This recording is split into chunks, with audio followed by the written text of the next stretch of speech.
झिलमिल सितारे बनकर उड़ के वतन में जाए, आए परम पिता से मंगल मिलन बनाए। झिलमिल ఓం శాంతి. శివబాబా స్మృతి ఉందా? ఈరోజు మనందరం ఒక విశేషమైన పాయింట్ను చింతన చేస్తూ పోతున్నాము. తండ్రిని ఎప్పుడు సులభముగా చూడగలము. ఈ మురళి డేటు 13 ఫిబ్రవరి 2025. ఈ సాకార మురళిలో బాప్దాదా చాలా అద్భుతమైన అమూల్యమైన మధుర మహావాక్యాలను వినిపించారు. ఆశాంతం బాబా యొక్క మహావాక్యాలను వింటున్నప్పుడు ఒక ఆత్మిక నశ వస్తుంది. ఈరోజు మురళిలో బాబా ధారణ సబ్జెక్టు గురించి చాలా లోతుగా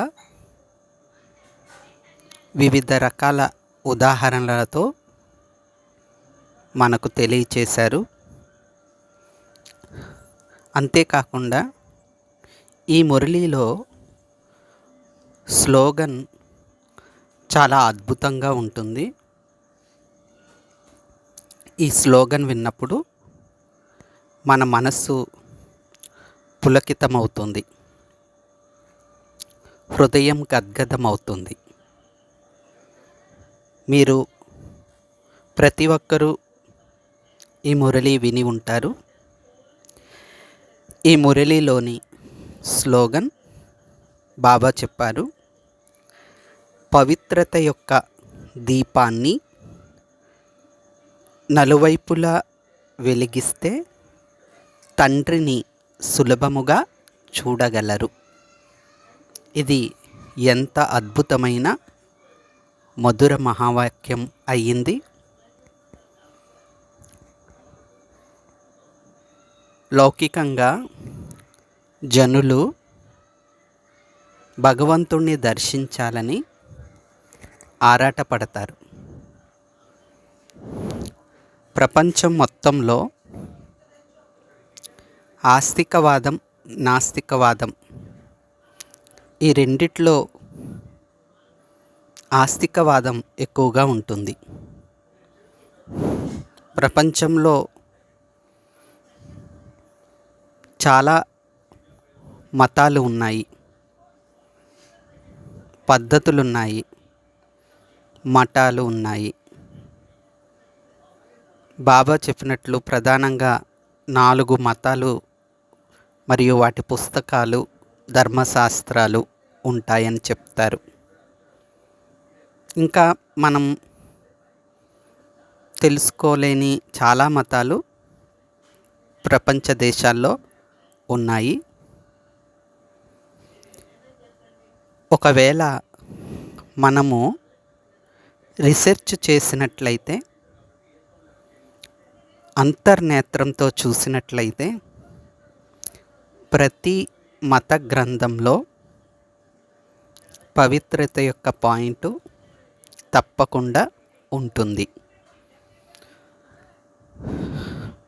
ప్రతి ధర్మస్థాపకుని జన్మ యొక్క రహస్యము పవిత్రతతో కూడుకున్నదై ఉంటుంది. ఈ విధంగా మతాల విషయంలో, శాస్త్రాల విషయంలో, పూజలు పునస్కారాల విషయంలో, ముఖ్యంగా భారతదేశంలో పవిత్రతకు చాలా ప్రాధాన్యత ఉంది. మరి సర్వసాధారణంగా కొంత ఆధ్యాత్మిక చర్చ కావచ్చు, ఆధ్యాత్మిక వాదన కావచ్చు. మీరు ఎప్పుడైనా భగవంతుణ్ణి చూసారా అని అడుగుతూ ఉంటారు. ఒకవేళ భగవంతుడు ఉంటే నిరూపించండి అని కూడా అంటూ ఉంటారు. ఇది లౌకికంలోని విషయం. మరి భక్తులు కూడా భగవంతుని కోసం తీర్థయాత్రలు చేస్తూ ఉంటారు. భగవంతుడు దర్శనం కోసం ఆరాటపడుతూ ఉంటారు. మరి విశేషంగా లౌకికంలో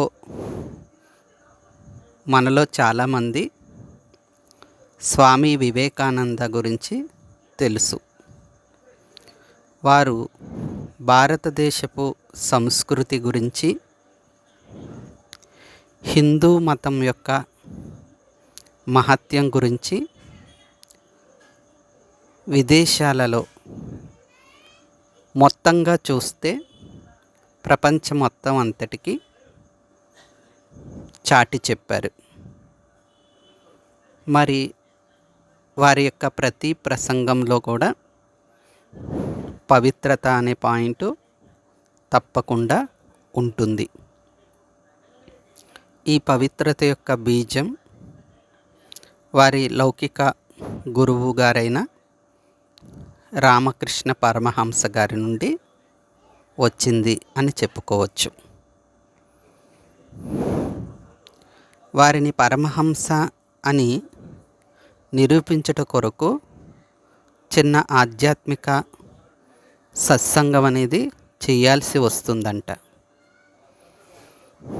అప్పుడు ఆనాటి కాలంలో అక్కడ ఉండే విద్వాంసులు, పండితులు అందరి సమక్షంలో రామకృష్ణ పరమహంస కూర్చుని వారు అడిగే ప్రశ్నలకు సమాధానాలు ఇచ్చారు. ఈ విషయంలో ఒక పండితుడు ఈ విధంగా అడిగారు, మీరు భగవంతుణ్ణి దర్శించారా అని. అప్పుడు రామకృష్ణ పరమహంస చెప్తారు, అవును దర్శించాను. వేరే వారు అడుగుతారు, మీరు మాట్లాడతారా భగవంతునితో అని. అప్పుడు రామకృష్ణ పరమహంస అంటారు, అవును మాట్లాడతాను.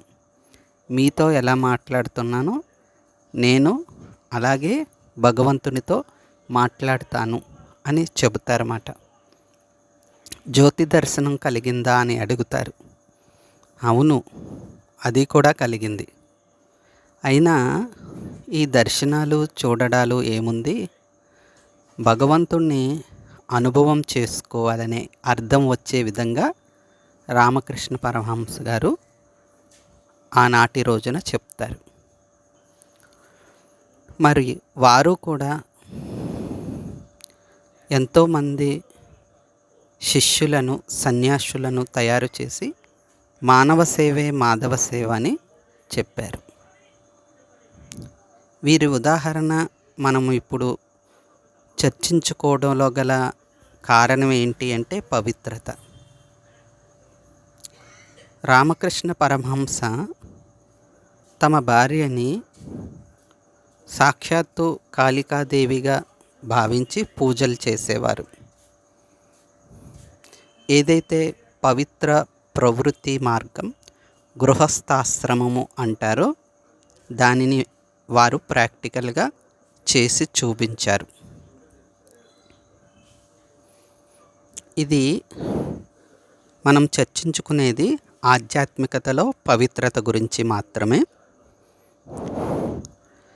కానీ వారి సమయంలో శివబాబా అవతరణ ఇంకా జరగలేదు.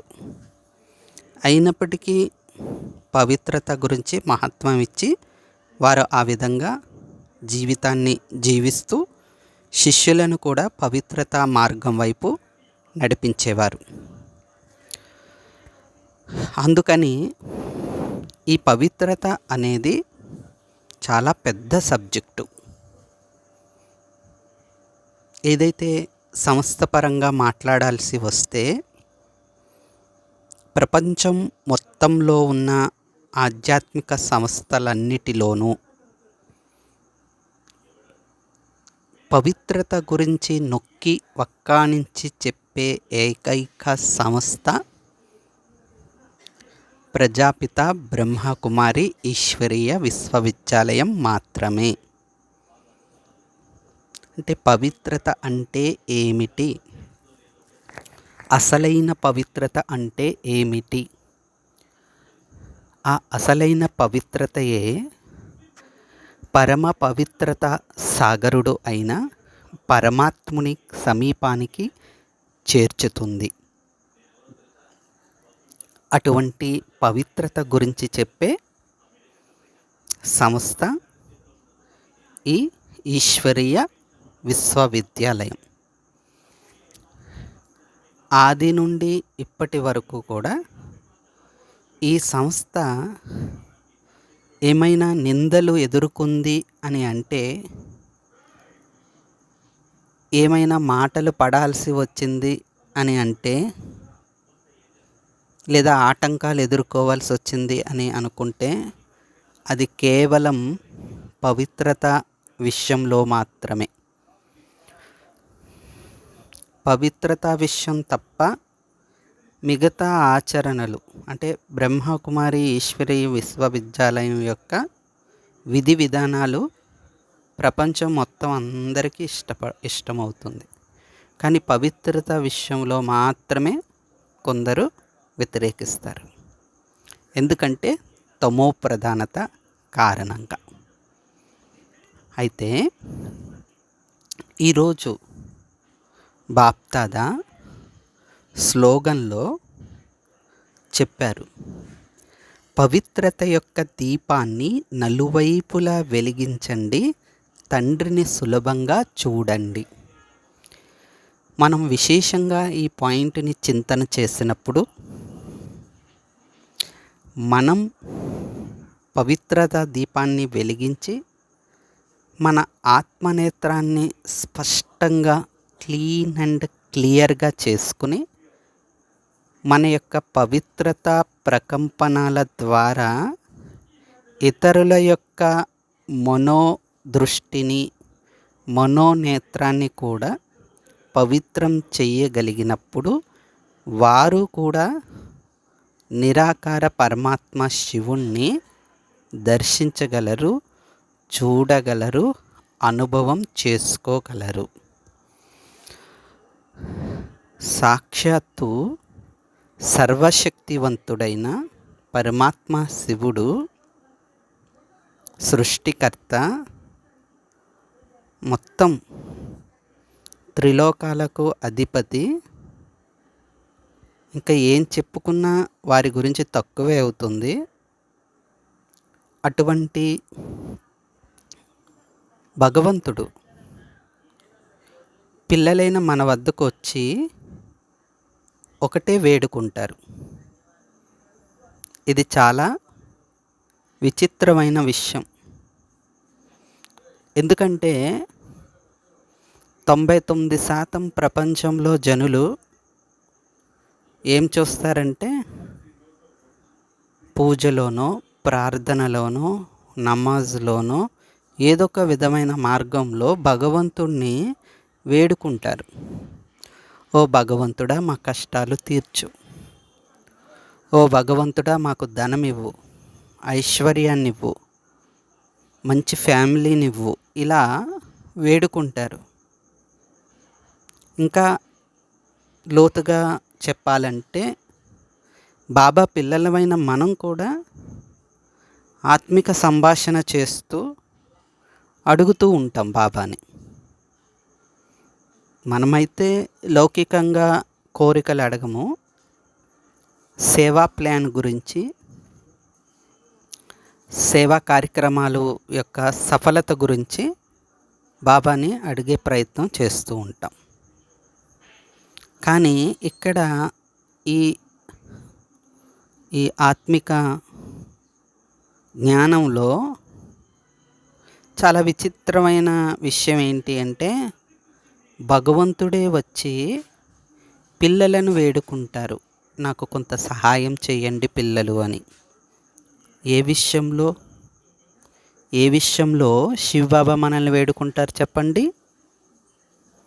చాలామందికి ఇప్పుడు అర్థమయ్యే ఉంటుంది. పిల్లలు నాకు పవిత్రత సహయోగాన్ని ఇవ్వండి. ఎందుకంటే వారి కర్తవ్యం పవిత్ర ప్రపంచ స్థాపన. బాబా సాకార మురళిలో సదా ఇదే చెప్తూ ఉంటారు, పిల్లలు పవిత్ర ప్రపంచానికి అధిపతులు అవ్వాలి అంటే పావనంగా అవ్వండి.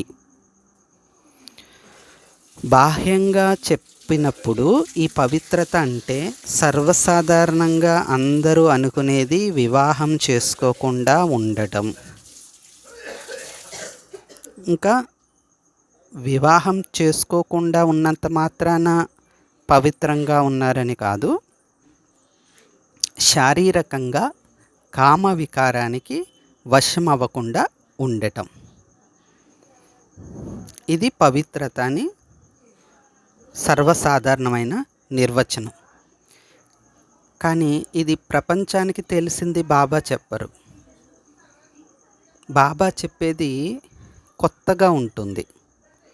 అందుకే బాబా ఏం చెప్తారంటే, ఇది కొత్త చదువు, మీది కొత్త జన్మ, మీరు కొత్త ప్రపంచంలోకి వెళ్ళాలి, అన్నీ కొత్త కొత్తవే అంటారు.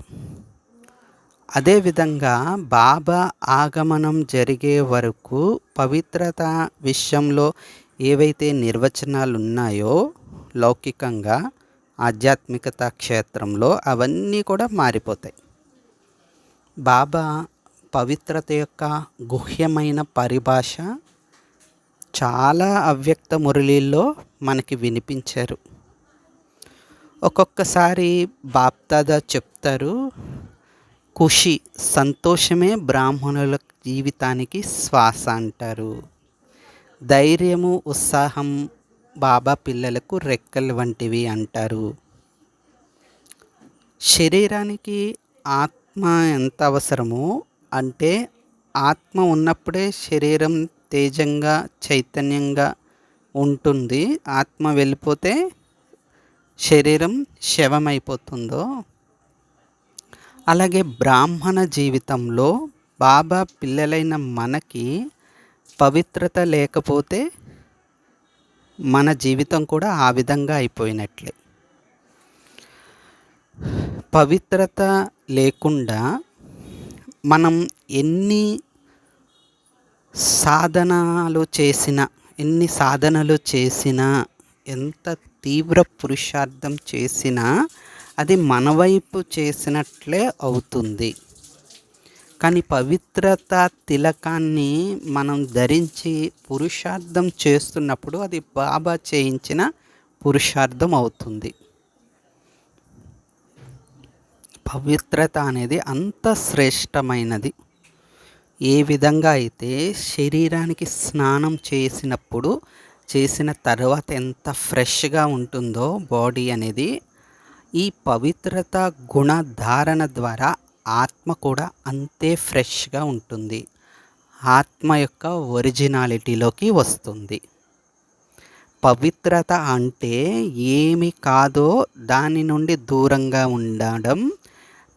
పవిత్రత అంటే ఏది అవునో అందులో ఇమిడిపోయి ఉండటం.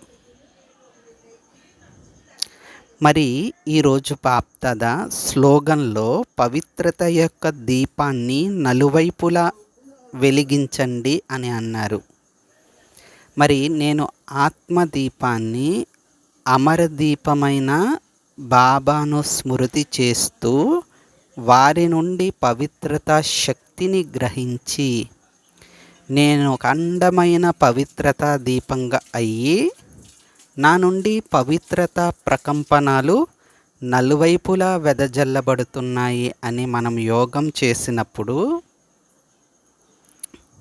అంటే కామెంటరీ అని కాదు, మన హృదయం నుండి అటువంటి ప్రకంపనాలు వెలువడినప్పుడు ఆ ప్రకంపనాల్లోకి వచ్చే ఆత్మలు తప్పకుండా బాబా యొక్క శక్తిని, బాబా యొక్క ప్రేమని అనుభవం చేస్తారు. వారు ఈ జ్ఞానం వైపు తప్పకుండా అడుగులు వేస్తారు. ఎందుకంటే బాబా స్లోగన్ చెప్పారు, పవిత్రత యొక్క దీపాన్ని నలువైపులా వెలిగించినప్పుడు తండ్రిని సులభంగా చూడగలరు. మనమే కాదు, అందరూ చూడగలరు. ఈ మహావాక్యాన్ని మనం చింతన చేస్తున్నప్పుడు భగవంతుణ్ణి దర్శింప చేసేందుకు, భగవంతుణ్ణి చూడడానికి, చూపించడానికి ఒక అద్భుతమైన దర్పణం ఏమయ్యింది? ఇప్పుడు పవిత్రతే అయ్యింది. అయితే బాబా సాకార్ మురళిలో చెప్తారు, ఈ జ్ఞానం కేవలం బ్రాహ్మణుల కోసమే, బాబా పిల్లలైన మీకోసమే, మీకు మాత్రమే బాబా చెప్తారు, పిల్లలైన మీతో మాత్రమే నేను మాట్లాడతాను అని బాబా చెప్తారు. అందువలన కొత్త వారికి ఈ పాయింట్స్ అనేవి వినిపించాల్సిన అవసరం లేదు. కానీ ఎవరైతే బాబాను ప్రేమగా, ప్రీతిగా తలంపు చేస్తూ ఒక్క బాబాయే నా సర్వస్వం, బాబాయే నా ప్రాణము, బాబా తప్ప నాకెవరూ లేరు అనుకునే వారికి ఈ పవిత్రత అనేది చాలా అత్యంత అవసరం మాట. మరి నలువైపులా వెలిగించమని బాబా అన్నప్పుడు మనం నలువైపులా వెలిగించే ప్రయత్నం చేయాలి. ముందు మనసులో పవిత్రత యొక్క దీపాన్ని వెలిగించుకుందాము. మనసులో పవిత్రత యొక్క దీపం వెలిగించడము అంటే బాబా మనసుకి ఎటువంటి ఆర్డర్ ఇచ్చారో అటువంటి ఆలోచనలు మాత్రమే చేయటం మాట. ఒక విధంగా చెప్పాలనుకుంటే మన్మనాభవ మహామంత్రాన్ని తీసుకోండి అంటారు బాబా. అప్పుడు మీరు భయపడరు అని చెప్తారు కదా. మన్మనాభవ అనే పదానికి అర్థం ఏంటంటే మనసును భగవంతుడి యందు లగ్నం చేయండి. ఈ మనసు నాది కాదు, భగవంతుడి దగ్గర పెట్టి వచ్చాను అన్న చింతన చెయ్యాలి. పవిత్రమైన ప్యూర్ థాట్స్ చేయాలి. విషయం ఏం జరుగుతున్నదని మనకు అనవసరం, అక్కడ పరిస్థితి ఎలా ఉన్నదన్నది మనకి అనవసరం. ఎందుకంటే పరిస్థితి అనేది ప్రకృతి, ఈ ప్రపంచానికి సంబంధించిన వస్తువు అది. కానీ మనం ఆత్మ మాస్టర్ సర్వశక్తివంతులం. మనలో ప్రకృతి కన్నా శక్తివంతమైన ఆత్మశక్తి ఉంది. పరమాత్మ నుండి గ్రహించిన ఆత్మిక బలం ఉందనే విషయం మర్చిపోవద్దు. అందుకనే బాబా అంటారు, శుభ సంకల్పాలు చేస్తూ ఉండండి, మంచిది మంచిది అని అంటూ ఉండండి, చెడు కూడా మంచిలోకి పరివర్తన అయిపోతుంది. అందువలన ప్రధానంగా మనం పవిత్రతా దీపాన్ని వెలిగించుకోవాల్సింది మన మనసులో. ఏ వ్యక్తి అయినా వ్యతిరేకంగా తిరగనివ్వండి, ఎదురు పడనివ్వండి, అంటే ఎదురు తిరగనివ్వండి. మనం మంచి వాళ్ళు అనుకున్న వాళ్ళు కూడా మారిపోవచ్చు ఒక్కొక్కసారి పరిస్థితుల అనుసారంగా.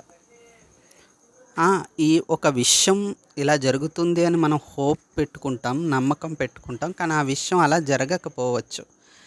అంటే బాహ్యమైన ఈ డ్రామా చక్రం ఎలా తిరుగుతున్నప్పటికీ, ఎలా అయితే ఒక సినిమా లేదా ఒక టీవీలో ప్రోగ్రాం చూస్తే ఆ టీవీ అది అంతే, నేను మాత్రం నేను అని ఎలా అనుకుంటామో, ఇక్కడ బయట పరిస్థితులు వ్యక్తులు ఎలా జరుగుతున్నప్పటికీ కూడా మనసులో మాత్రం నడవవలసినవి పవిత్రతా సంకల్పాలు. బాబా స్మృతిని కలిగించే పవిత్రతా సంకల్పాలనే బీజాలు. అందువల్ల మనం ముందు మనసులో పవిత్రత యొక్క దీపాలను వెలిగించుకోవాలి. అంటే వ్యర్థము, బాబా వద్దు అన్నదాన్ని మనకి రాకూడదు, ఆ ఆలోచన రాకుండా పురుషార్థం చేయాలి. అంటే 2-3 సార్లు వస్తున్నాయి అనుకోండి, 4వసారి ప్రయత్నం చేయాలి, ఇంకా ఆ థాట్ రాకూడదు. మనం ఎంతటి సాధన చేయాలంటే మనసులో ఈ పవిత్రత దీపం యొక్క ముద్ర పడాలి అంటే స్వప్నంలో కూడా అపవిత్రత అనే అంశం తాకకూడదు. బాబా అంటారు, పవిత్రత సుఖశాంతులకు జనని. ఏదైనా అనారోగ్యం వస్తే బ్లడ్ శాంపిల్ తీసుకుని రిపోర్ట్ ఇస్తారు. దాని ఆధారంగా వైద్యం చేస్తారు. రిపోర్ట్లో దాన్ని బట్టే వైద్యం వస్తుంది. అలా నాకు దుఃఖం ఉంది, బాధ ఉంది, కానీ నేను నిజంగా బాబాను స్మృతి చేస్తున్నానంటే దానికి బాప్దాద ఒప్పుకోరు.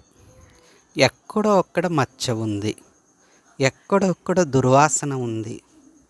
అది మనం యాక్సెప్ట్ చేయాలి, అంగీకరించాలి. ఎప్పుడో వెనకటి జన్మలు అని అనుకోకండి.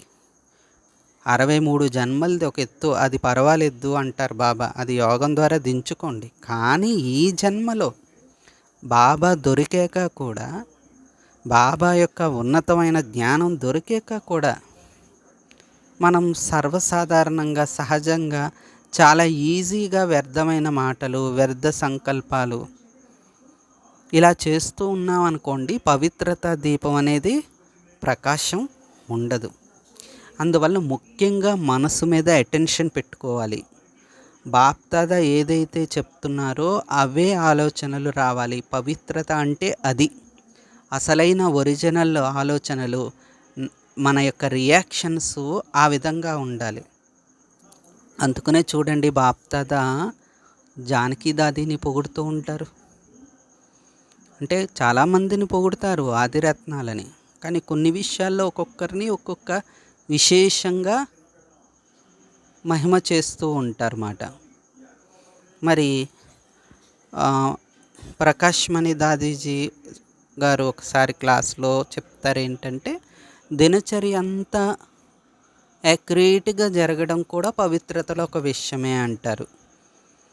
అంటే మనం ఒక దినచర్య పెట్టుకుంటాం కదా, అమృతవేళ, మురళీ క్లాసు, ట్రాఫిక్ కంట్రోలు, భోగు, సాయంత్రం యోగం, మళ్ళీ రాత్రికి బాబాకు గుడ్ నైట్ చెప్పే యోగము, ఇలా రోజంతా అవ్వడం కూడా ఒక పవిత్రతలోకి ఒక విషయమే. అంటే దీనిలో ఒక అర్థం చేసుకోవాలన్న విషయం ఉంటుంది. సేవలోకి వెళ్ళిపోయినప్పుడు ఇవి కొన్ని కాకపోవచ్చు, అంటే కూర్చుని చేసేవి జరగకపోవచ్చు. అంత మాత్రాన మనం డగ్మగ్ అయిపోవాల్సిన అవసరం లేదన్నమాట. అంటే ఏంటి, ఆ టైంకి మనసుని కాసేపైనా బాబా వైపు నడిపించాలి, మళ్ళించాలి. అటువంటి ప్రయత్నం చేయడం కూడా పవిత్రత యొక్క విషయంలోకే వస్తుంది. అందువల్ల మనసుని నిరంతరం శుభ సంకల్పాల వైపు, ఒకవేళ మీరు చేస్తే మంచి సంకల్పం, శుభ సంకల్పం, శ్రేష్ఠ సంకల్పం చేయాలి. లేకపోతే వద్దు, నిస్సంకల్పంగా అయిపోండి. అజాపాజాపం గురించి విన్నారు కదా మనం. అజాపాజాపం అంటే ఏంటి, అనుకున్నది ఎక్కువసార్లు మనం ఏదైతే అనుకుంటామో అది తర్వాత మనం అనుకోకపోయినా ఆ విధంగా మనసులో రిపిటేషన్ వస్తుంది. ముఖ్యంగా చూడండి, మనం ఉన్న సేవా కేంద్రాల్లో కావచ్చు, మనం ఉంటే ఇంటి వద్ద ఎవరైనా లౌకికంలో ఉత్సవాలు జరిగినప్పుడు పాటలు పడతారు చూడండి. ఉదయాన్నే పాటలు పెట్టినవి మనకి అనుకోకుండా అవి విన్నప్పుడు సాయంత్రం మళ్ళీ ఆ పాటలు చెవులు మోగుతున్నట్లు అనిపిస్తూ ఉంటాయి. అంటే రిపిటేషన్ జరుగుతూ ఉంటుంది. ఆ విధంగా ఈ మనసులో శుభ సంకల్పాలను పదే పదే చేయాలి. అవి రిపిటేషన్ జరగాలి. కానీ దీన్ని హఠంగా మాత్రం చేయకూడదు, సహజంగా చేయాలి. హఠము సహజానికి గల తేడా ఏంటంటే, హఠం అంటే నేను చేస్తున్నాను, సహజం అంటే బాబా చేయిస్తున్నారు. బాబా అనే పదాన్ని ఎప్పుడు యాడ్ చేసుకుంటామో మనసులో, ఆ పరమశక్తిని యాడ్ చేసుకుంటామో, అప్పుడు ఈ పురుషార్థము సహజం అవుతుంది. సెంటర్లో ఉండే వాళ్ళకైనా, లౌకికంగా గృహస్థంలో ఉండేవారికైనా బాబా ఇచ్చే శ్రీమతము అనేక రూపాలలో ఉంటుంది. అలాగే మనసుకు సంబంధించి కూడా ఒక్కొక్కరికి ఒక్కొక్క పరీక్ష వస్తూ ఉంటుంది. ఆలోచనలు ఎక్కువగా వచ్చే విధంగా పరిస్థితి వస్తూ ఉంటుంది. మనం బాబా స్మృతిలో కూర్చున్నప్పుడు యోగంలో సామూహిక సామూహిక యోగంలో కూర్చున్నప్పుడు కానీ బట్టీల సమయంలో కానీ అంతా పెర్ఫెక్ట్గా ఉంటుంది. కానీ సేవాక్షేత్రంలోకి వచ్చినప్పుడు పరస్పరం వ్యవహారాల్లోకి వచ్చినప్పుడు అంటే కమ్యూనికేషన్స్ కావచ్చు, ట్రాన్సాక్షన్స్ కావచ్చు, అప్పుడు మనకి సంస్కారాల యొక్క చిన్నపాటి ఘర్షణలు వస్తాయి. ఒకళ్ళు చెప్పింది వేరే వాళ్ళకి ఇష్టపడకపోవచ్చు, ఒకళ్ళు చెప్పే విధానం ఇష్టపడకపోవచ్చు, కొంతమందికి ఈర్ష్య రావచ్చు. వీళ్ళు పెద్దవాళ్ళు ఎప్పుడు వీళ్ళకే ఓకే అంటున్నారు, నేను వీళ్ళకన్నా కొద్దిగా మంచిగానే ఉంటున్నాను అయినా నన్ను ఓకే అనట్లేదు, ఎప్పుడు మేమే సహించుకోవాలా, ప్రతి విషయానికి మేమే రాజీ పడాలా అంటే మరి మనసుకి వస్తున్నాయి కదా ఈ సంకల్పాలు. మరి బాబా ఎన్నిసార్లు అన్నారు, మరణించండి, మరణించాల్సి వచ్చినా, వంగాల్సి వచ్చినా, ఎదుర్కోవాల్సి వచ్చినా సరే బాబాను హృదయంలో పెట్టుకోండి అంటారు. మరణించడం అంటే మరణించడం కాదు, బాబా హృదయంలో ఉండటం అంటారు. మీ పేరు పేపర్పై లేకపోవచ్చు, కానీ బాబా హృదయంలో ఉంది అని అంటారు. ఒకసారి నిజంగా చింతన చేయండి, బాబా మనల్ని మభ్యపెట్టడానికి చెప్తున్న మాటలు ఇవి. సత్యం శివం సుందరం అనే ప్రసిద్ధి పేరు కలిగిన తండ్రి ఎప్పుడైనా అసత్యం చెప్తారా? మనం నిజంగా సత్యమైన మనసుతో ఉన్నప్పుడు, పవిత్ర హృదయంతో ఉన్నప్పుడు, ఇక బాహ్యమైన ఆడంబరాలు, పేరు ప్రతిష్ట ప్రఖ్యాతుల కోసం ఆరాటపడటం ఏం బాగుంటుంది, ఏమి శోభిస్తుంది?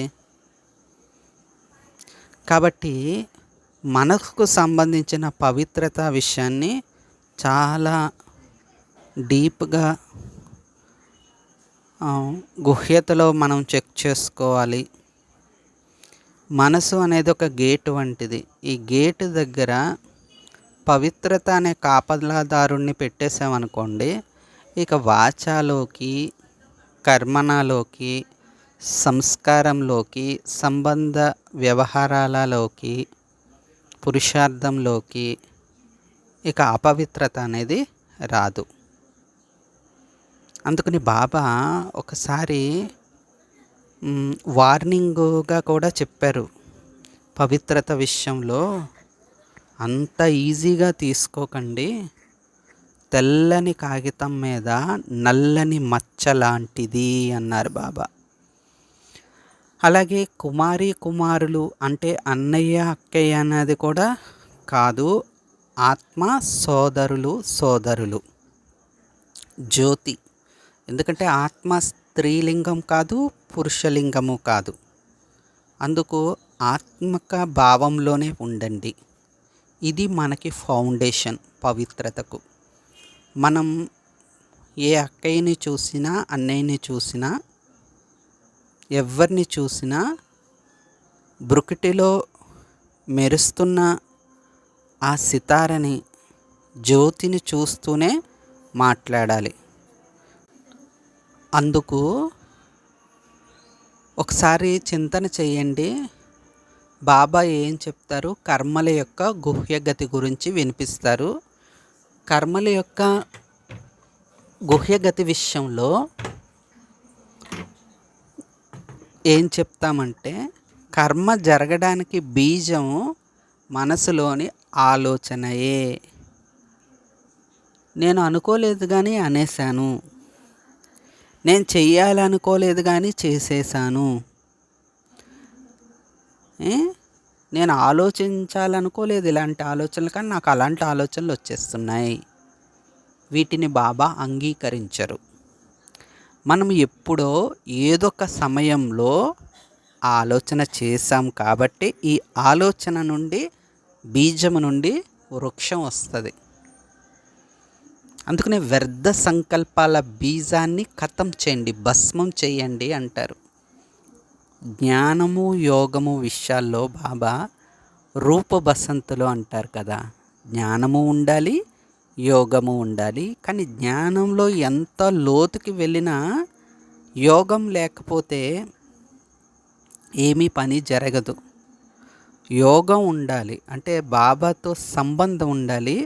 ప్రతి సెకను, ప్రతి సంకల్పం బాబాతో సంబంధం కలిగినదై ఉండాలి. ఇటువంటి అటెన్షన్ను మనం పెట్టుకుని పురుషార్థం చేసినప్పుడు ఆ తరువాత అది సహజంగా అయిపోతుంది. ఇప్పుడు పెద్ద పెద్ద దాదీలు, అన్నయ్యలు ఆదిలో గట్టిగా ఆ పురుషార్థం చేశారు కాబట్టి వాళ్ళ జీవితంలో తర్వాత అది సహజమైపోయింది. ఆ విధంగా మనసులో ఇటువంటి అపవిత్రత అంటే వ్యర్థము కూడా అపవిత్రత, సాధారణ సంకల్పాలు కూడా అపవిత్రతే అని బాబా చెప్తూ ఉంటారు. నిజంగా మనం బాబా తరపున ఉన్నప్పుడు చాలా అటెన్షన్గా ఉండాలి. ఉదాహరణకి ఒక ప్రధానమంత్రి మిమ్మల్ని పిలిచి ఒక డ్యూటీ అప్పచెప్పారనుకోండి, అప్పుడు ఎలా ఫీల్ అవుతారు? ఎంత బాధ్యతగా ఫీల్ అవుతారు? ఎంత గొప్ప వ్యక్తి నన్ను పిలిచి ఈ పని అప్పచెప్పారు. మామూలుగా కూడా బాబా పరివారంలో విశేషంగా కొంతమందిని టీచర్ అక్కలు పిలిచి సేవ చేసినప్పుడు వాళ్ళకి మనసులో వస్తుంది ఏంటంటే, మమ్మల్ని పిలిచారు, అందరి ముందు మేము సేవ చేస్తున్నాం అని ఒక రకమైన విశేషమైన ఆత్మిక నశ ఉంటుంది. శుద్ధమైన అహంకారం ఉంటుంది. చాలా హ్యాపీగా ఫీల్ అవుతారు. అంటే ఈ బాబా యజ్ఞంలో మేము కూడా ఒక భాగమయ్యాము అని.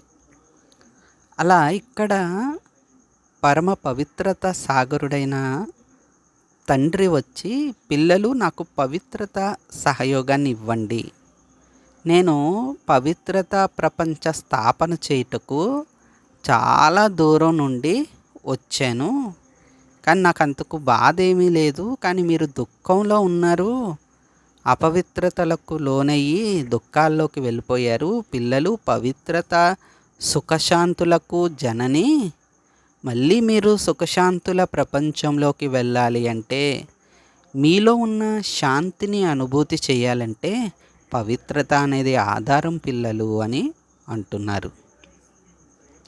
కనుక పవిత్రత యొక్క దీపాన్ని వెలిగించాలి అంటే ప్రమిద ఉండాలి, నూనె ఉండాలి, ఒత్తి ఉండాలి, వెలిగించేందుకు అగ్ని ఉండాలి, అన్నీ ఉండాలి. జ్ఞానం ఉండాలి, యోగం ఉండాలి, ధారణ ఉండాలి, సేవ ఉండాలి.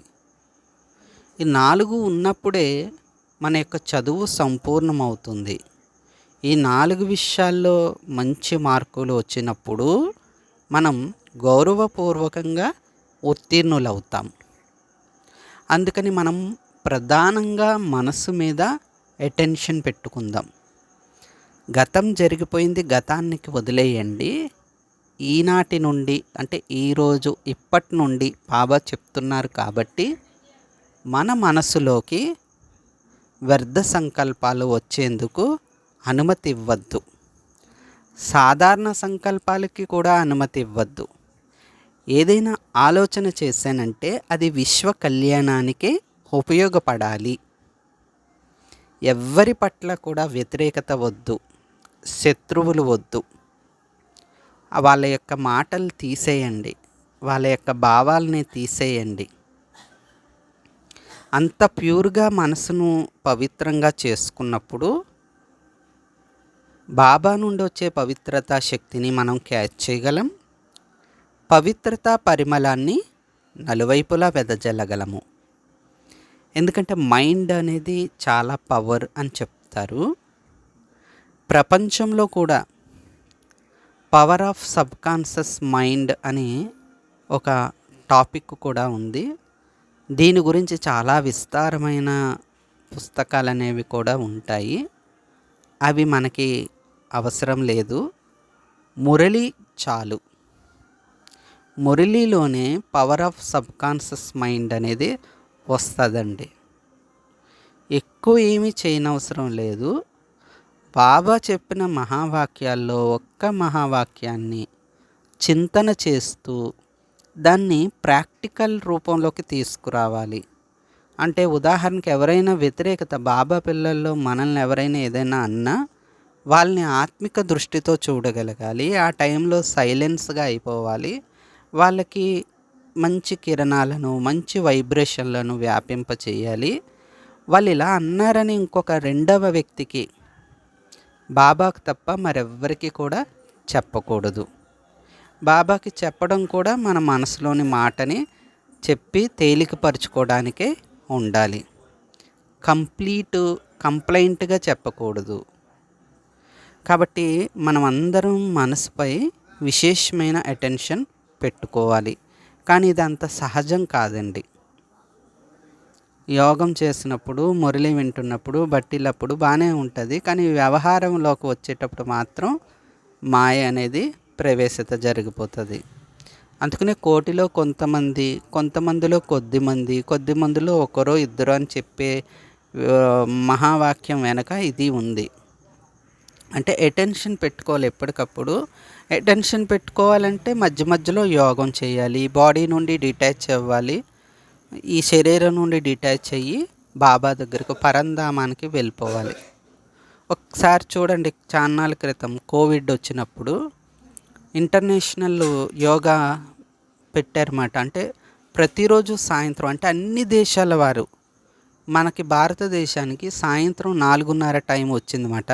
ఆ టైంలో అవ్యక్త బాప్దాదా చెప్పిన ప్రతి డ్రిల్ని కూడా 5 నిమిషాల పాటు ప్రతిరోజు వచ్చేదన్నమాట. చాలామంది ఫాలో అయ్యే ఉంటారు. ఫస్ట్ కోవిడ్ టైంలో అందులో బాబా అవ్యక్త మురళిలో ఒక ఆత్మిక డ్రిల్ చేయించారు. ఎంత అద్భుతమైన డ్రిల్ అండి అది. రండి పిల్లలు, పరంధామానికి రండి, ఉన్నతమైన లోకానికి రండి, ఉన్నతమైన తండ్రి పక్కన ఉన్నత స్థానంలో కూర్చోండి. ఏమండి, ఇది ఎంత అద్భుతమైన మహావాక్యం. ఏ స్వామీజీ అయినా, గురువైనా, పండితుడైనా తన పక్కన కూర్చోబెట్టుకుంటారా? కానీ ఇక్కడ సాక్షాత్తు నిరహంకారుడైన పరమాత్మ శివబాబా మనల్ని ఆహ్వానిస్తున్నారు. నా పక్కన వచ్చి కూర్చుని, నా జతలో కూర్చుని విశ్వం అనే గ్లోబ్కి శాంతి కిరణాలను, ప్రేమ కిరణాలను, సుఖం యొక్క కిరణాలను, పవిత్రత యొక్క కిరణాలను వెదజల్లండి. ఎలా వెదజల్లాలి బాబా అని అనుకోకూడదు. బాబా చెప్పారు, నేను చెయ్యాలి అని కూర్చోండి. ఆ సంకల్పంతో, సత్సంకల్పంతో, శుభ సంకల్పంతో కూర్చోండి. తప్పకుండా బాబా చేయించి తీరుతారు. బాబాకు కావలసింది స్వచ్ఛమైన హృదయం, సత్యమైన మనస్సు. దానికి బాబా పడిపోతారు. లౌకిక భాషలో చెప్పాలంటే పడిపోతారు, బలిహారం అయిపోతారు.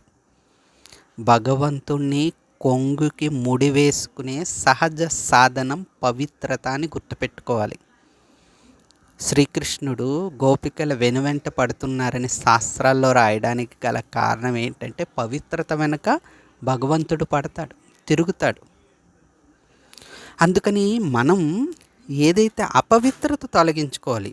అపవిత్రత తొలగించుకోవడమే పవిత్రత. మనం ఉన్నదే రియాలిటీ పవిత్రత.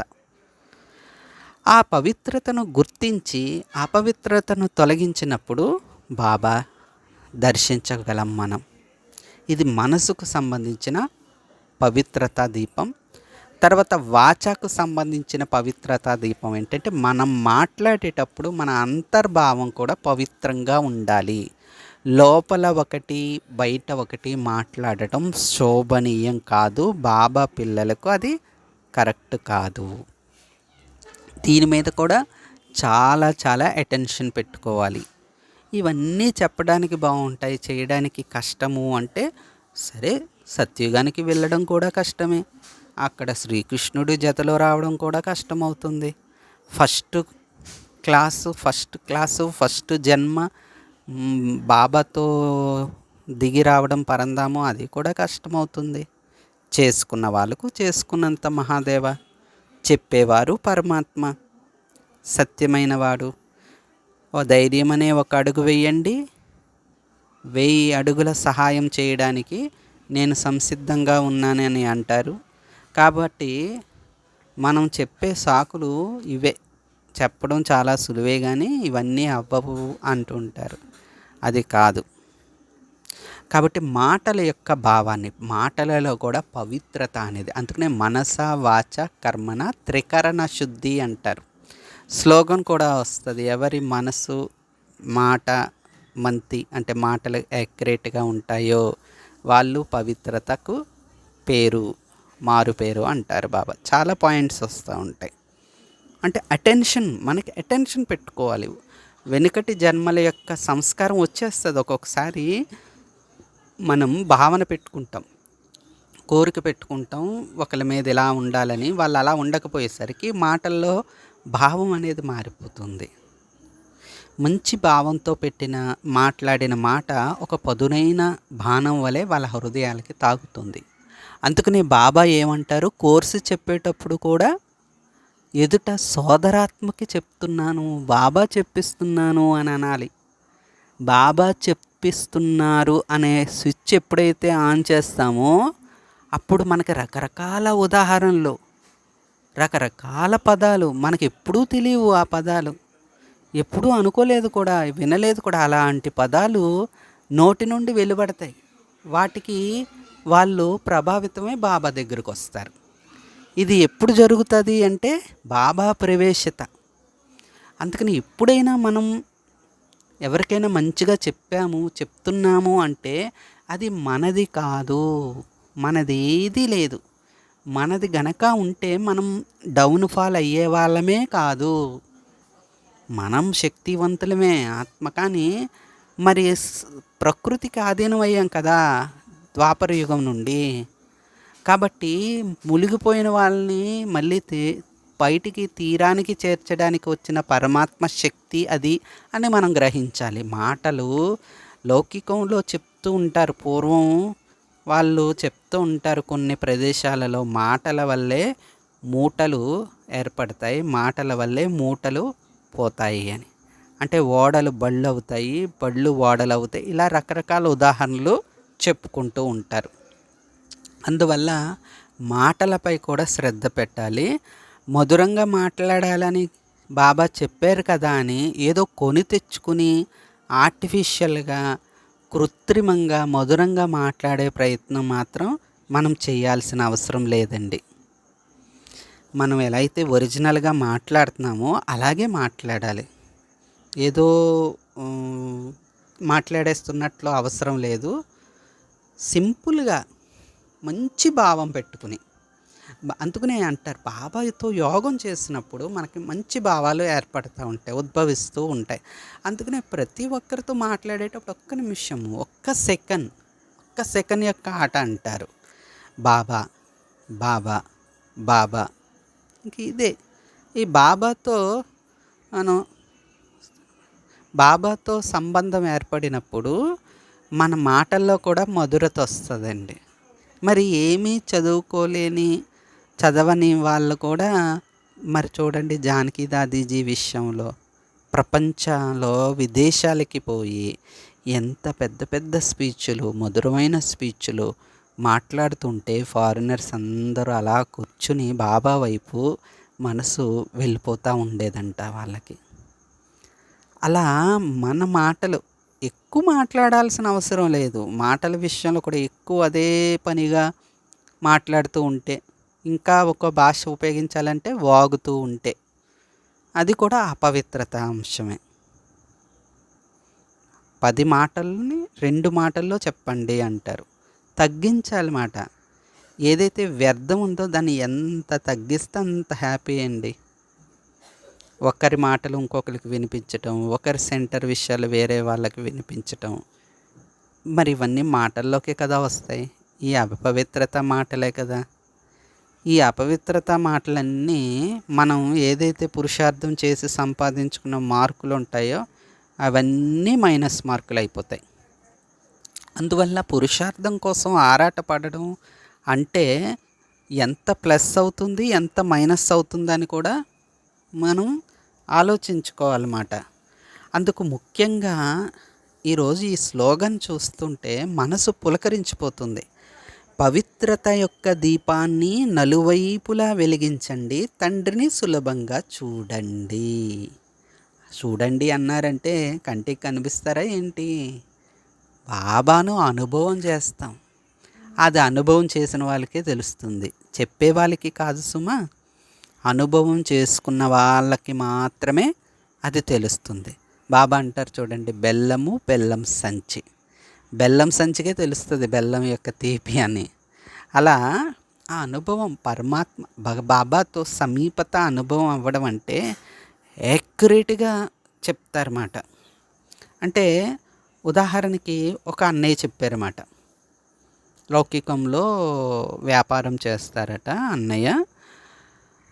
ఆ అన్నయ్య ఒకసారి ఒక వివాహ వేడుకకు వెళ్ళాల్సి వచ్చింది. ఆ వివాహక వేడుకలో ఒక కార్యక్రమం నడుస్తూ ఉందన్నమాట. ఆ కార్యక్రమం నడుస్తూ ఉన్నప్పుడు ఆ లౌకికంలో వాళ్ళందరూ ఆ పళ్ళాన్ని తల మీద పెట్టుకుని నడుస్తుంటారన్నమాట. అదొక వ్రతంలాగా. ఒక దేవుడి గుడికి మందిరానికి వెళ్ళే మార్గంలో వరకు అలా పట్టుకుని వెళ్తారంట. అయితే ఈ అన్నయ్యకి అనిపిస్తుందంట, అందరికీ తల మీద పెట్టుకోమంటున్నారు, పిలిచి ఆహ్వానిస్తున్నారు, నన్ను పిలవట్లేదేంటి మరి? అంటే బాబా బిడ్డనని తెలుసు కదా, నాకు గౌరవం ఇచ్చి పిలవాలి కదా, నేను కూడా దాన్ని తల మీద పెట్టుకుంటే వీళ్ళందరూ విశేషంగా అనుకుంటారు కదా అని అనుకున్నారట అన్నయ్య. అలా ఆలోచిస్తూ అన్నయ్య వెళ్తున్నారంట. అప్పుడు అకస్మాత్తుగా అన్నయ్యకి బాబా చెప్పినట్లు అనిపించిందంట. అరే బచ్చే, వాళ్ళు మోస్తుంది ఏంటి? శాలిగ్రామాన్ని, అంటే నిన్ను నువ్వే మోసుకోవాలని తాహత పడిపోతున్నావు, ఆరాట పడిపోతున్నావు. చూడు, నీకు గౌరవం ఇవ్వని వాళ్ళు, నీతో మంచిగా లేని వాళ్ళు కూడా పోటీ పడుతూ మరి నిన్ను మోస్తుంటుంటే నిన్ను నువ్వే మోసుకోవాలని కోరుకుంటున్నావు బిడ్డ, నా బాబా అన్నట్లు అనుభవం అయ్యిందంట. అన్నయ్య ఒకసారి చెప్పారన్నమాట. అది వింటుంటే అది ఎప్పుడవుతుందంటే పవిత్రత, ఆ స్వచ్ఛమైన హృదయం ఉన్నప్పుడు బాబా యొక్క కొన్ని టచింగ్స్ అవుతూ ఉంటాయి. అది అనుభవం భలే ఉంటుందన్నమాట. ఆ విధంగా మాటలలో పవిత్రత, ఏది వద్దన్నారో అది మాట్లాడొద్దు. మాటలలో భావము మధురంగా ఉండండి, నెమ్మదిగా మాట్లాడండి, తక్కువగా మాట్లాడండి, చెప్పేది ఒక విషయమైనా ధైర్యంగా చెప్పండి. కొంతమంది ధైర్యం లేకపోవడం కూడా, భయం కూడా ఒక అవగుణమే అని బాబా చెప్తూ ఉంటారు. పిరికితనం కూడా ఒక అవగుణమే, దేహాభిమానంలోకి వచ్చే అవగుణమే అని బాబా చెప్తారు. ఇక కర్మలు శుద్ధిగా ఉండాలి. కర్మల విషయంలో బాహ్యంగా బాబా ఏం చెప్తారంటే, మనం స్నానం చేసి ప్రతి కార్యం చెయ్యాలి, ప్రతి పని చెయ్యాలి అని బాబా చెప్తారు. దానికి సంబంధించి బాబా పిల్లలందరికీ ఈ నియమం తెలుసు. మనం తయారు చేసే భోజనము శుద్ధంగా ఉండాలి, ఆ ప్రాంతం శుద్ధంగా, పవిత్రంగా, నీట్గా, స్వచ్ఛంగా ఉండాలి. ఈ విషయాలన్నీ తెలుసు. అలా కర్మ చేసేటప్పుడు కూడా మనం ఆ కర్మ యొక్క ఫలితాన్ని ఆశించకుండా బాబా చెప్పిన శ్రీమతానుసారము ఆ కర్మను చేసినప్పుడు కూడా కర్మలో పవిత్రత అనేది వస్తుంది. అంటే కర్మలో పవిత్రత ఉందా లేదా అనేది మనం తెలుసుకోవాలంటే ఆ కర్మ ద్వారా మనము తేలికవుతాము, వేరే వాళ్ళు తేలికవుతారు. మనము శాంతిగా ఉంటాము, వాళ్ళు శాంతిగా ఉంటారు. ఇరువురికి కూడా ఎటువంటి నష్టము కలగకుండా జరిగే కర్మ జరగాలి. దానికి పవిత్ర కర్మలు చేయండి అన్న పాట కూడా ఉంటుంది కదా. అందుకు బాబా మరి రాగానే, బాబా దగ్గర మనం పుట్టగానే ఏం చెప్పారు? పవిత్ర భవ, యోగి భవ అన్నారు కదా. జ్ఞాని భవ అని అన్నట్టు లేదు కదా, పవిత్ర భవ, యోగి భవ. అలాగే మనకి సంస్కారాల విషయంలో పవిత్రత, ఏదైతే పాత సంస్కారం ఉందో దానికి దానికి ఫుల్ స్టాప్. ఇది నా అలవాటు కాదు, ఇది రావణుడి వస్తువు, ఇది నాది కాదు, పక్కన పెట్టేయాలి. మనకి అమ్మకి లేకపోతే ఎవరికైనా నాకు ఇడ్లీ ఇవ్వు అంటే వాళ్ళు ఇడ్లీ కాకుండా దోశ ఇచ్చారు, నాకు ఇది కాదు, నాకు ఇడ్లీ అలా అంటారు కదా మామూలుగా జనరల్గా. అలా ఈ సంస్కారం నాది కాదు, బాధపడే సంస్కారం నాది కాదు, కృంగిపోయే సంస్కారం నాది కానే కాదు, ఈర్ష్యపడే సంస్కారం రావణుడి సంస్కారాలు. నాది ఆనందంగా ఉండే సంస్కారం, మజాగా ఉండే సంస్కారం నాది, దివ్యంగా ఉండడం నా సంస్కారం, వస్తు వైభవాలు లేనప్పటికీ రాయల్టీగా ఉండే సంస్కారం నాది, ముఖంలో పవిత్రత తొణకిసలాడే సంస్కారం నాది. అంతే కదా, ఇలాంటి సంస్కారాలు దైవీ సంస్కారాలు నావి. ఈ సంస్కారం నాది అని అనుకోవాలి, నా ఒరిజినల్ సంస్కారం. అంతే తప్ప నేను అనుకోలేదు అనేసాను, ఏమైంది, ఇది నా అలవాటు, నా సంస్కారం అయిపోయింది అని చెప్పి మనల్ని మనం మోసం చేసుకోకూడదు. ఇలా మనస వాచ కర్మణ సంస్కారాలు సంబంధ సంప్రదింపుల్లో లౌకికంలో కావచ్చు అలౌకికంలో కావచ్చు ప్రతి ఒక్కరిని పవిత్రతా భావంతో చూడాలి. బాబా పిల్లల్ని కావచ్చు, బయట ఉద్యోగ వ్యాపారము కుటుంబ పరంగా ఇరుగు పొరుగు వారైనా కావచ్చు, పవిత్ర భావనతో బయటికి కాదు లోపల అంతర్గతంగా జరగాలి ఇదంతా కూడా. బాహ్యమైన ఆడంబరానికి మార్కులు ఏమీ రావు. మనది ఏ చదువండి, ఆత్మిక చదువు కదా. ఆత్మిక చదువు అన్నప్పుడు ఆత్మ బయటికి కనిపిస్తుందా? శరీరం కనిపిస్తుంది. శరీరానికి మార్కులు లేవు, కానీ ఆత్మిక జ్ఞానానికి ఆత్మిక సాధనకు మాత్రమే మార్కులు ఉన్నాయి. కాబట్టి ఈ స్లోగన్ ఎంత అద్భుతంగా ఉంది. ఈ స్లోగన్ని మనం మళ్ళీ మళ్ళీ చింతన చేస్తూ బాబా యొక్క సమీపతని అనుభవం చేద్దాము. మరి ఇప్పుడు అవ్యక్త మిలనాలు కూడా జరుగుతున్నాయి. మధువన వెళ్తున్నాం, స్క్రీన్ మీద బాబాను చూస్తున్నాము. స్క్రీన్ నుండి మనసు అనే స్క్రీన్ మీదకి బాబాను తెచ్చుకుని బాబా యొక్క మహావాక్యాలు వినే ప్రయత్నం చేయాలి. మరి మీ మనసు అనే స్క్రీన్ మీదకి బాబా మిలనం రావాలి అంటే, బాబా దిగి రావాలి అంటే ఆ స్క్రీన్ అనేది పూర్తిగా పవిత్రంగా ఉండాలి. అప్పుడే బాబాను మనం చూడగలము. బాబాను చూసామంటే ఇంకేంటండి, లౌకికంలో భక్తిలో ఒక్కసారి క్షణం దర్శనం ఇవ్వండి చాలు అని వేడుకుంటుంటే బాబా అంటారు, సంగమయుగం అంతా ఆత్మ పరమాత్మల యొక్క మిలనం కలయిక, నేను వచ్చిందే మీకోసం, నాకు సహాయం చేయండి పిల్లలు అని ప్రతి సెకండ్ నాతో సంబంధాన్ని జోడించండి, నాతో జీవించండి. మిగిలిన యుగాలన్నీ కూడా ఆత్మలతో జీవిస్తాయి. పిల్లలు 5000 సంవత్సరాల తర్వాత ఒక్కసారే వస్తాను, నేను వచ్చేది కూడా కొద్ది సమయమే ఉంటాను. నన్ను ప్రతి సెకను మీ జీవితంలో అనుభవం చేసుకోండి. ఏది ఏవైనా సరే, ప్రపంచంలో గొడవలు ఉండొచ్చు, కుటుంబంలో గొడవలు ఉండొచ్చు, సేవాక్షేత్రంలో గొడవలు ఉండొచ్చు. కానీ దానికి మనం కారణం కాకుండా చూసుకోవాలి. ఎంతెంతగా మనం గొడవలు తగ్గిస్తామో అది కూడా మంచి పురుషార్థమే. వ్యాపింప చేయకూడదు. ఒక సెంటర్లో ఏదో జరిగిందనుకోండి, దాన్ని వ్యాపింప చేయకూడదు, పాజిటివ్లోకి మార్చేయాలి, దాని పరిణామాన్ని తగ్గించాలి. ఇది కూడా పవిత్రతయే. ఎంతగా అయితే ఇతరుల విశేష బలహీనతలను కూడా వర్ణించకుండా ఉంటామో అది పవిత్రతయే. కాబట్టి మనందరం కూడా చక్కగా మనసులో, వాచాలో, కర్మలో, సంస్కారంలో, సంబంధ సంప్రదింపులలో ఈ పవిత్రత దీపాలను వెలిగించి బాబాను చూద్దాము. అందరికీ బాబాను చూసే దివ్య దర్పణాన్ని బహుమతిగా ఇద్దాము. ఆత్మిక తండ్రికి ఆత్మిక పిల్లల యొక్క ఈశ్వరీయ మధుర స్మృతులు, శుభోదయం మరియు నమస్తే. బాబా నమస్తే. అచ్చా. ఓం శాంతి. బాబా నమస్తే.